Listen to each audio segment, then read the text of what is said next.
नमस्कार. आजच्या भागामध्ये आपण बघूया. इथे आता जानकी ऐश्वर्याला म्हणत असते, की "सामानाची यादी कुठे आहे? त्याच्यामध्ये बघ ना, काही राहिलं तर नाही आहे ना?" तेव्हा इथे आता ऐश्वर्याचं लक्ष जानकीकडे नसतं. कारण ऐश्वर्याचं संपूर्ण लक्ष इकडे अवंतिका आणि सौमित्र आलेला असतो, त्या दोघांकडे असतं. ते दोघंजण येत असताना आता ऐश्वर्या त्यांच्याकडे रागाने बघत असते. त्यानंतर आता जानकी जाते आणि अवंतिकाला आणि सौमित्राला खूपच जास्त प्रेमाने भेटते. तेव्हा जानकी म्हणत असते, "अवंतिका, सौमित्र भाऊजी, कसे आहात तुम्ही दोघंजणं?" तेव्हा सौमित्र म्हणतो, की "वहिनी, आम्ही दोघेही बरे आहोत." आणि तो आता सगळ्यांची विचारपूस करतो आणि म्हणत असतो, की "मी तुला आणि दादाला भेटायला घरीच येणार होतो, पण घरी आलेलं नानांना चालणार नाही, त्याच्यामुळे मी घरी आलेलो नाही आहे. पण तुम्हाला दोघांना यायचं आहे." तेव्हा ऐश्वर्या म्हणत असते, की "सौमित्र, ह्या मुलीसाठी तू मला सोडून गेला होतास ना, मला हर्ट केलं होतंस. आता मी तुला सोडणार नाही आहे." तेव्हा इथे जानकी म्हणत असते, "काय महत्त्वाचं बोलायचं होतं ते बोला ना, काही अडचण तर नाही आहे ना? तुम्ही दोघंजणं ठीक आहात ना?" तेव्हा सौमित्र म्हणतो, की "वहिनी, आम्हाला जे काही बोलायचं आहे ना, ते सगळं या चिठ्ठीमध्ये आहे. तू ही चिठ्ठी वाच आणि दादाला सुद्धा दाखव." तेव्हा इथे जानकी म्हणते, की "चिठ्ठी?" तेव्हा याच्यामध्ये काय लिहिलं असं सुद्धा ती विचारत नाही. ती चिठ्ठी आपल्या हातामध्ये घेते आणि लगेचच ते बॅगमध्ये ठेवून देते. सौमित्र आणि अवंतिका दोघेही जातात. तेव्हा ऐश्वर्या सौमित्राकडे रागाने बघत असते. कारण तिला ते सगळे दिवस आठवतात, जेव्हा तिने सौमित्राला लग्नासाठी विचारलेलं असतं. तेव्हा इथे जानकी म्हणते, की "चल ऐश्वर्या, आता आपण निघूया का?" ऐश्वर्या आता घरी येते, पण ती लगेचच आपल्या वडिलांना सयाजीराव विखे पाटील याला फोन करते आणि म्हणत असते, की "डॅड, तो सौमित्र इथेच आहे आजूबाजूला. त्याला शोधून काढा आणि त्याला चांगला धडा शिकवा." तर घरी आल्यानंतर जानकी ती चिठ्ठी आता ऋषिकेशच्या हातामध्ये देते. ऋषिकेश म्हणतो, "जानकी, काय करायचं आहे आता?"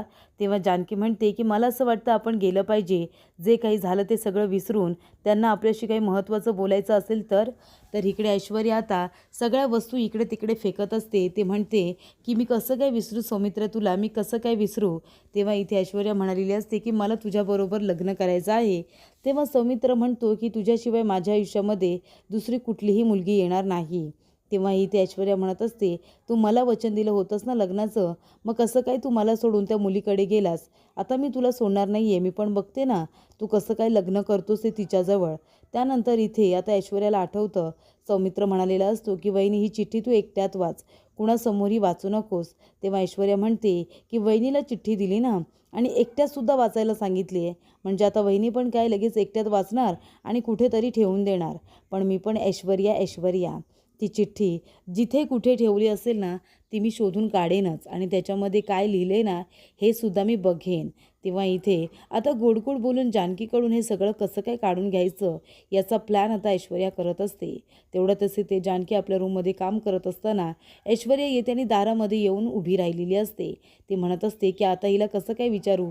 ही मला काही सांगणार तर नाही, पण आता गोड-गोड बोलून हिच्या मनातलं काढायला हवं, की सौमित्राने चिठ्ठीमध्ये काय लिहिलं होतं."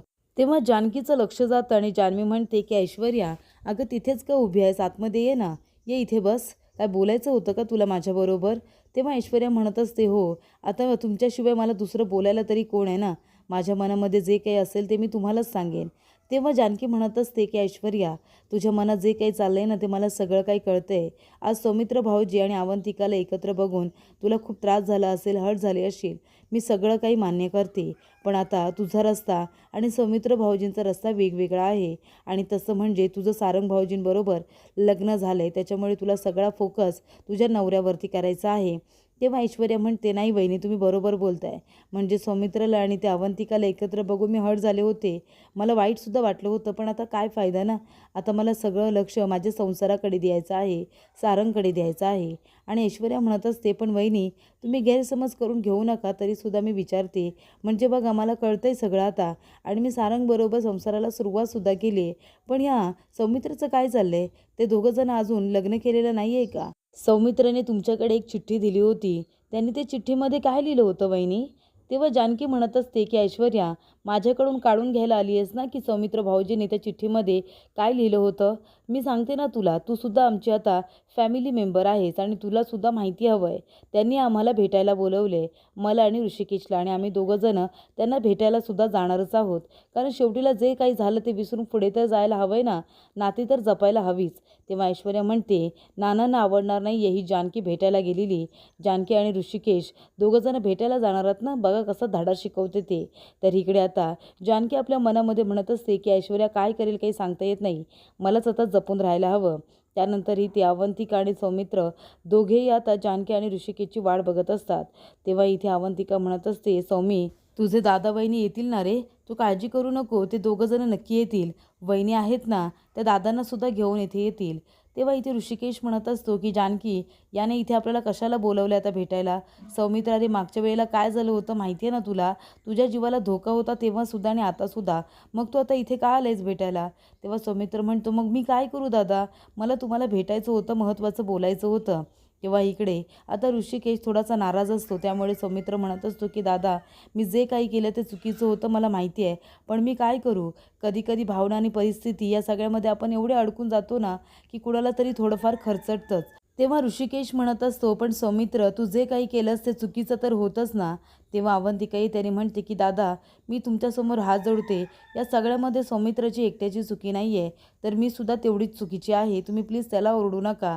आणि अवंतिका म्हणत असते, सौमीने हे सगळं माझ्यासाठी केले, माझा जीव वाचावा म्हणून. तेव्हा इथे दोघे येता हात जोडत असतात. तेव्हा जानकी त्याने म्हणते, अवंतिका सौमित्र भाऊजी हे बघा, तुम्ही आता किती दिवस असे फिरणार आहात सांगा बरं, तुम्ही लग्नाचा विचार करताय की नाही.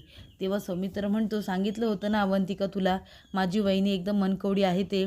वहिनी हेच सांगायला मी तुम्हाला इथे बोलावले, मी आणि आता अवंतिका आम्ही दोघंजणं मंदिरामध्ये लग्न करतोय.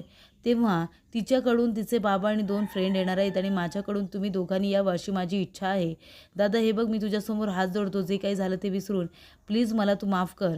आणि आई आली असती तर बरं झालं असतं, म्हणजे नाना तर काही येणार नाहीत, पण आई आली असती तर मला आवडलं असतं. तसं तर तुम्ही सगळेजण आलात माझ्या लग्नाला तर मला आवडेलच, पण तरीसुद्धा जर तुम्ही दोघे आलात तरीसुद्धा आनंद होईल. तेव्हा इकडे ऋषिकेश म्हणत असतो की ठीक आहे, मी बघेन जर आई आली तर, नाहीतर आई येईल मला वाटत नाही. तेव्हा जानकी म्हणत असते, तेव्हा असं कसं बोलताय तुम्ही, आपण त्यांचं अजून मतसुद्धा काय आहे ते विचारलेलं नाही आहे, त्याच्यामुळे आत्ताच आपण काही सांगायचं नाही आहे. पण जर आई तयार झाल्या तर आम्ही त्यांना नक्की घेऊन येऊ, असं सुद्धा आता जानकी म्हणते. तेव्हा इथे सौमित्र म्हणत असतो की दादा मला तुम्हाला भेटून खरंच खूप आनंद होतोय. तेव्हा जानकी म्हणत असते की सौमित्र भाऊजी अवंतिका तुम्ही दोघंजणं तुमची काळजी घ्या, तुम्ही दोघंजणं भाऊ एकमेकांपासून जास्त काळ नाराज नाही राहू शकत, तर आई कशा काय राहतील, त्यांनी तर जन्म दिलाय तुम्हाला, मी आईना नक्कीच कन्व्हिन्स करण्याचा प्रयत्न करेन, असं आता जानकी म्हणते. तर इकडे सगळेजण आता जेवायला बसलेले असतात. तेव्हा नाना म्हणत असतात की ऋषिकेश आणि जानकी दोघंजणं कुठे आहेत. तेव्हा इथे सुमित्रा म्हणत असते की दोघंजणं बाहेर गेलेत.